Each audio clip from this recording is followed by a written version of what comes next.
On September 26, 2014, a film was released about a man named Robert McCall. He was a man who was in the army and he wanted to put his past behind him, but he constantly finds himself being the victim of his own empathy as he chooses to save a girl. 4 years later, a sequel came out where Robert McCall has to fight some of his old soldiers because they killed a friend of his. Both of these installments are great, but we're going to focus on the third and final film of this series. On September 1st, 2023, Equalizer 3 came out. The main question then one should be asking to a final installment: was it a good end to this great series of movies? The plot of this film is pretty similar to the other films. The film starts out with a drug dealer and his son finding out that someone has killed most of his men, and that he's downstairs being held captive. The person who killed his men is our main character, Robert McCall. McCall gives the drug dealer a chance to end a chance, and of course, he doesn't take it, so he kills them all in 9 seconds. He then only leaves to get shot by the dealer's kid. Luckily, none of the bullets kill him in this movie, and he then drives away, only to go unconscious mid-drive. He then gets healed by a doctor named Ernesto, I believe, and his leg is left with a limp. He then calls CIA or FBI. I don't know. These two organizations tend to blur together in movies nowadays. He gave them a tip on the drug locations, and then explores the city that he's staying at while his body recovers. You see, because he got shot, he has trouble walking upstairs, or the limp we mentioned. He needs a walking cane. He then learns about a mafia that controls the city. The mafia endanger a guard's wife and child. Well, less a guard, but more a police officer. He endangers their wife and child, and then later tries to do the same when they're eating dinner. Fortunately, McCall is there, and he asks them to leave. They don't, so he embarrasses them and proves that he knows what he's doing. Later that night, they try to kill McCall, only for him to slaughter the entire mafia. Well, of Italy. I think it's of Italy. This gets the attention of the mafia boss, and now he goes to try to make an example of McCall. He wants to send a message that anyone who defies the mafia will die, at least defy him. Fortunately, McCall is extremely resourceful, and he kills them first. The film ends with him killing mafia boss. That's the basic plot of the film when you want to summarize it in one video. This film probably has the worst ending out of the whole trilogy for one reason. Unlike the other films don't seem to have a chance at success. It's still a good ending when you look at it from a thematic perspective, I guess, but the villain is trying to run away from McCall because he believes if he can, he will live, but McCall overdosed him on some sort of nameless drug. At least I think it's nameless.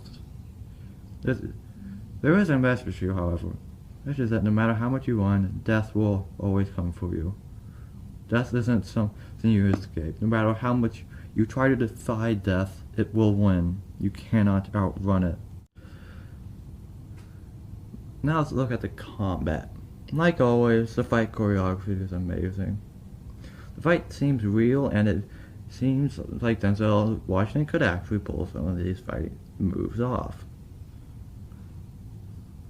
The fights seem more realistic than Marvel, and if I'm comparing it to Marvel, when Marvel, then it's kind of weird considering it's a superhero genre. Saying that Denzel has plot armor in these fights would be wrong. Every move seems thought out, and I don't think that the villain should have won. One thing I didn't like about the fights is that in the older films, they incorporated the watch to see how long he would take. In this film, they used the watch, but I think they forgot what it meant, as it has an entirely different purpose. I'll let you understand that when you watch the movie. This film has many thematic messages.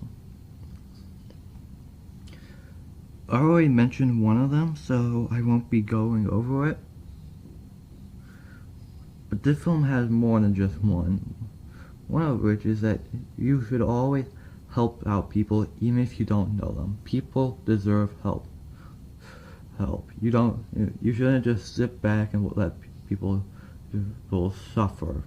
The whole film happens because a man lost his pension money to the drug lord. He doesn't know this man, but he helps because that's just who he is. He also doesn't tell him that he helped him. He leaves it anonymously. Like this, it's wrapped up at the end. This guy once referenced this guy he once gave an Uber lift. I think that was meant to be a joke in the movie, but it's hard to tell these days. Another message is to fight for what you care about. Yeah, a lot of media has this message. It's hard to find some sort of action film without it. But that's kind of because this message is kind of general. Robert McCall goes after the mafia boss because he cares about the people in the city and the city itself, so much that he wants them to be free. He's even thinking about living there for the rest of his life. Even though he doesn't know any of these people, which ties back to a theme I've already mentioned, he helps them out. The characters in this film are well written. First, let's look at the main character, Robert McCall. Robert's character hasn't changed significantly since the last film. The only real difference being that he's getting slower in his old age. This even gets shown during the very opening section where he gets shot in the back by a kid, showing that he's slipping. At least beginning to slip. Robert McCall still wants to help people like in his previous films. The way his character develops in the film is that he starts off as wanting to go home and eventually ends up as a person who just wants to settle down.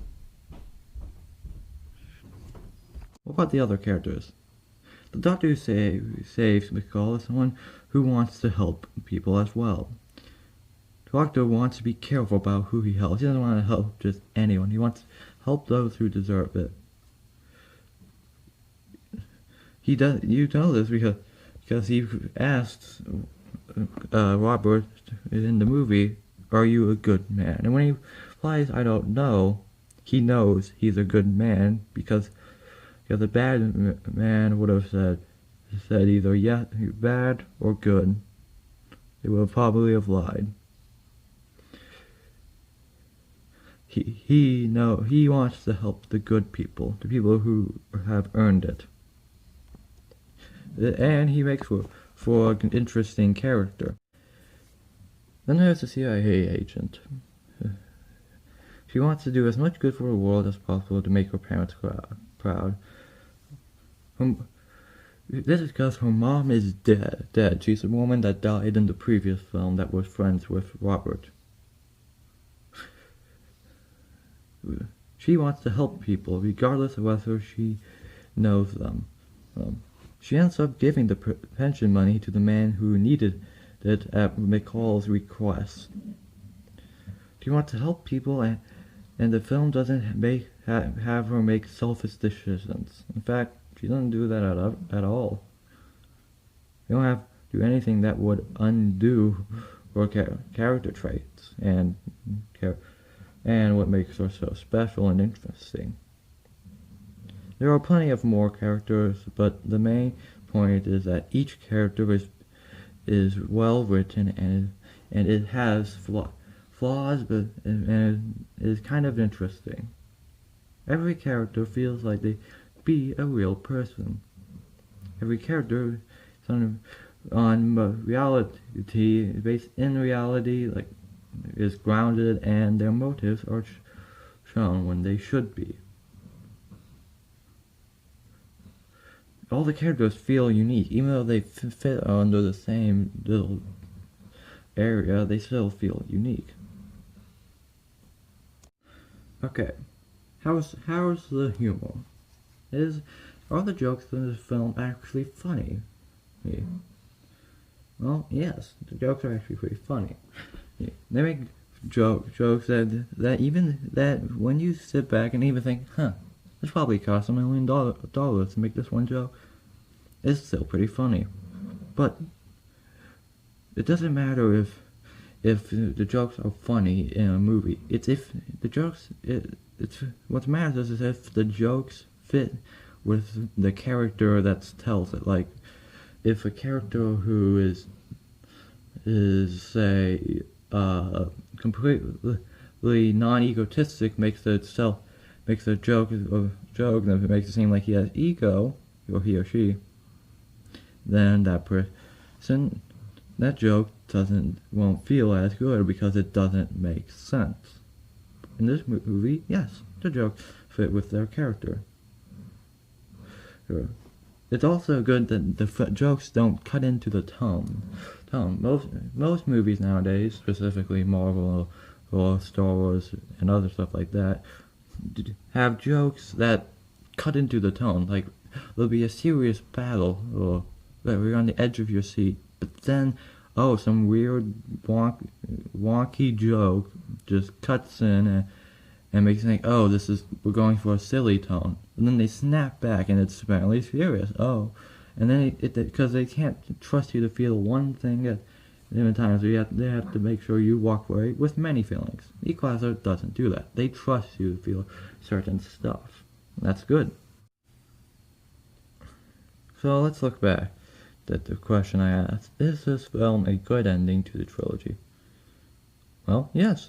It's a satisfying ending to our series. Admittedly, this is the worst film in the entire series. The first film was amazing, and so second was, in my opinion, is the best in the entire trilogy. But it's still good. It's hard to meet the expectations that the original two movies had, but it still managed to meet those expectations. It didn't go above them, fortunately, but they still made it there. The series started with him not being able to escape sadness or